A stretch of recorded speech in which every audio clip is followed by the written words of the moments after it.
kulanti wanaagsan daawadayaal halkani waa ka wararka ku soo dhawaada qodobada aan idin hayno kuwooda ugu waaweyn guddiga xalinta khilaafaadka gobolka Gado oo maanta gaaray magaalada Garbahari ee xarunta gobolka Gado iyo xubnaha Jubbaland ku metelaya oo ka maqan ra'iisul wasaare Roble oo bilaabay xalinta khilaafka u dhaxeeya siyaasiyiinta reer waqooyiga xiisad ka taagan Buulaburte iyo madaxweyne ku-xigeenka Hirshabelle oo lagu eedeeyay kicinta xiisadahaasi dagaallo qaraar oo maanta magaalada Matabaan ku dhex maray qabaa'ilo halkaasi wada dega khasaaraha ka dhashay dagaalka oo kordhay maqli doontaan wasaaradaha waxbarashada heer federaal iyo heer dawlad goboleed oo kulmay xilli Puntland ay ka maqan tahay dibadana waxa ka mid ah Taliban oo jihaad ugu hanjabtay dawladda Turkiga iyo Tigreega oo weerar cusub bilaabay xilli uu wacd maray Abiy Ahmed markale is arag wanaagsan daawadayaal halkani waa ka wararka waxaan ka cusubnaynaa inaad muuqaalka like saarto share-na dhahdo sidoo kalena aad subscribe saarato ka wararka hadii ay tahay markii ugu horeysay aad ina soo booqatay si xogaha aan baahino ay u gaaraan bulshada Soomaaliyeed aynu ku bilownay daawadayaal guddiga dib u heshiisiinta ee gobolka Gado oo uu magacaabay dhawaan ra'iisul wasaaraha Soomaaliya Maxamed Xuseen Roble ayaa maanta gaaray magaalada Garbahari ee xarunta gobolka Gado guddigan oo ka kooban xubno ka kala socda maamul goboleedyada dalka marka laga reebo kan Jubbaland ayaa maanta magaalada Garbahari ka bilaabay la tashiyada ku aadan sidii dib u heshiisiin loo dhax dhigi lahaa ama looga dhax abuuri lahaa bulshada gobolka Gado ku nool wada hadallada ka bilowday Garbahari ayaa waxa saldhig u ah sidii magaalada Garbahari loogu diyaarin lahaa ka qaybgalka doorasho loo dhan yahay oo lagu qabto magaaladaasi tigitaanka guddigan ee Garbahari ayaa ku soo aadayso xilli maamulka gobolka Gado ee taageersan farmaajo ay sheegeen inuusan wax xiriir ah kala dhaxayn madaxweynaha maamulka Jubbaland Axmed Maxamed Islaam Axmed Madoobe isla markaana ay fursad siinayaan inta uga haray waqtigiisa oo ay ku sheegeen ilaa iyo bisha soo socotay ee Agoosto gudoomiyaha gobolka Gado Axmed Buule Maxamed Canjeex oo horay BBC-da ula hadlay ayaa sheegay in maadaama uusan xiriir ka dhaxayn maamulkiisa iyo maamulka Kismaayo aysan aqbali doonin guddiga doorasho oo heer maamul goboleed oo laga soo magacaabay magaalada Kismaayo khilaafka ka taagan kuraasta taalo gobolka Gado ayaa kamid ah sababaha dib u dhigay doorashada Soomaaliya waxaana hadda laga warsugayaa natiijada ka soo baxdo dadaalada ay wadaan guddiga uu Roble magacaabay filla Soomaaliya ayaa ciidamadii ugu badnaa geysay gobolka Gado waxayna gacan ku haynta gobolkaasi kala wareegtay maamul goboleedka Jubbaland waxaana socdo loolan ku aadan 16 kursi ee taalo gobolka Gado oo magaalada Garbahari ee xarunta gobolkaasi lagu soo dooranayo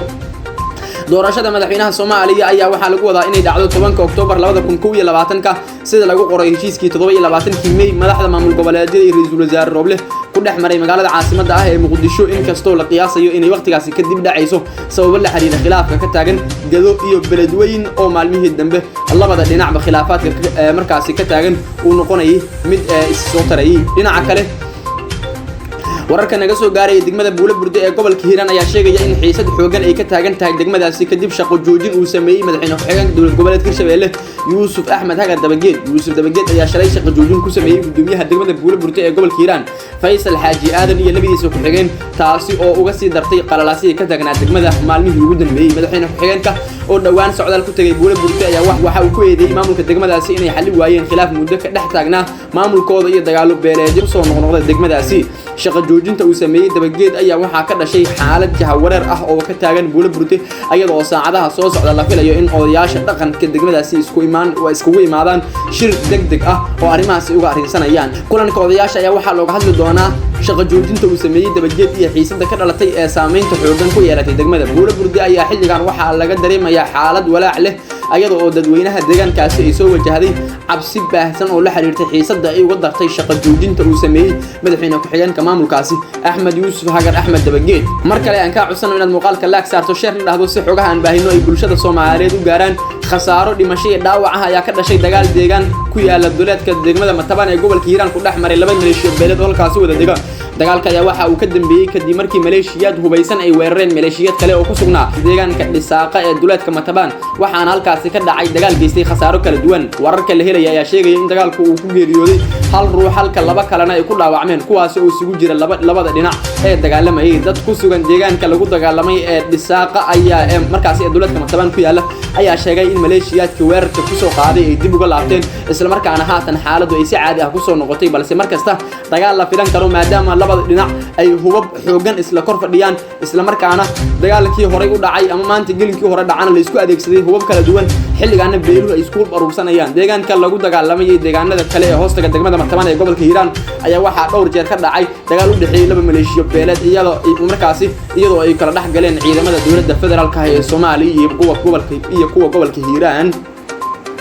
daawadayaal qaybaha dambe warkayaga in isla soo gaarnay iminkana hadii aynu eegno dibadda ra'iisul wasaaraha dalka Itoobiya Abiy Ahmed ayaa maanta wacd ku maray inuu iska caabin doono weerarada cadawga Itoobiya kadib markii mucaaradka gobolka Tigreega ay bilaabeen howlgal cusub ay ku qabsanayaan dhulal ay Itoobiya leedahay wan isdifaaci doona ayuu Abiy Ahmed waana iska caabin doona weerarada cadawga gudaha iyo dibadda anaga oo sidoo kalena ka shaqayn doona dadaalada bini'aadanimada ayuu Abiy Ahmed hadalkiisa si raaciyay ciidamada Tigreega ayaa toddobaadkan soo cusboonaysiiyay weerarada ay ka fulinayaan gobolka Tigreega ee waqooyiga dalkaasi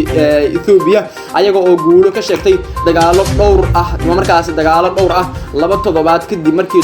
dowladda federaalka ay ku dhawaaqday xabad joojin hal dhinac ah balse Tigreega uusan la qaadanin waxay tani ka dambeysay qabsashadii ay ku kala wareegeen magaalada caasimadda ah ee Mekelle taas oo wajh cusub u yeeshay dagaalka 8 bilood ka socday gobolka Tigreega oo ay ku dhinteen kumanaan qof boqolaal kun oo kalena ay ku dhaawacmeen Abiy oo horay ugu guuleystay abaalmarinta Nobel balse go'aankii uu dagaalka ku aaday ay ka soo gaartay sumcad darro ayaa sheegay in dawladdiisa ay ka go'an tahay inuu soo afjaro colaadda xitaa hadii ay taas qiimo ku kacdo si waxaan xabad joojin hal dhinac ah qaadanay inaan ka fogaano dagaalo kale oo dheeraad ah oo aan dadka ku naafino markaasi oo u dhaafino inta lagu guda jiro xalinta ama xilliga beerashada isla markaana ogolaano in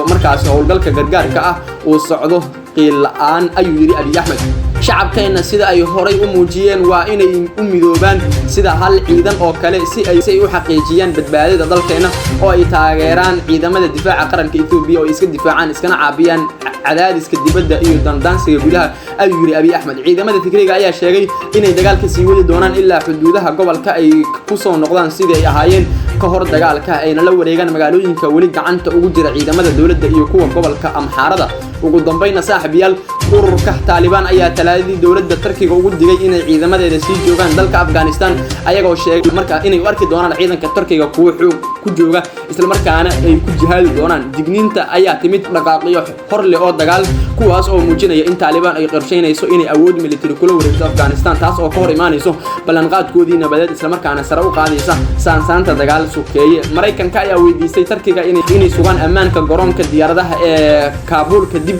marka dhammaan ciidamada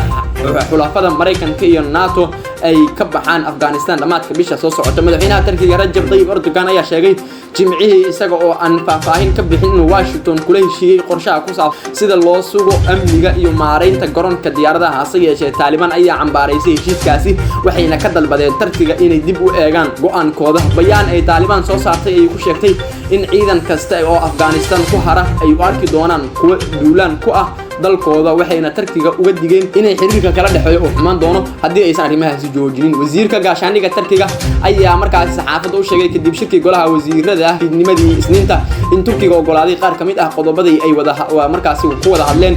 dhigiisa Mareykanka kuwaas oo la xiriira maamulka garoonka diyaaradaha wuxuuna sheegay in wada hadalada heshiiska garoonka ay socon doonaan amniga iyo habsami u socodka howlaha garoonka caalamiga ah ee dalkaasi Afghanistan daawadayaal warkii aad kala socoteen ka wararka waanaga inta waxaan ka codsanaynaa in muuqaalka like saarto share dhahdo ka wararkana aad subscribe dhahdo si xogaha aan baahino ay u gaaraan bulsho badan oo Soomaaliyeed